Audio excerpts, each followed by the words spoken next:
Vulkani Etna ka shpërthyer në Sicili duke hedhur në atmosferë sasi të mëdha hiri dhe tymi, por kjo nuk i ka ndaluar turistët të bëjnë ski dhe të shohin nga afër këtë dukuri natyrore, të cilën e cilësojnë mbreslënëse.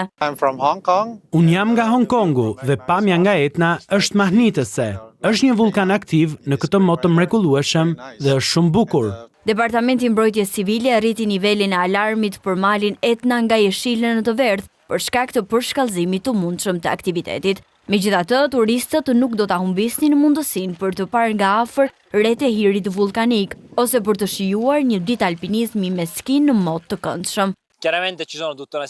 Le të themi se është një aktivitet shumë i veçantë për të bërë këtu në Etna. Është shumë mbreslënse të ngjitesh në këtë kohë me kontrastin midis shpërthimit, borës dhe diellit. Është një përvojë unike. Etna konsiderohet vulkani më i madh dhe më i lartë në Europë dhe një ndër më aktivët në botë. Etna monitorohet 24 orë në ditë për shkak të aktivitetit të tij të shpeshtë, pasi shpërthimet regjistrohen disa herë gjatë vitit.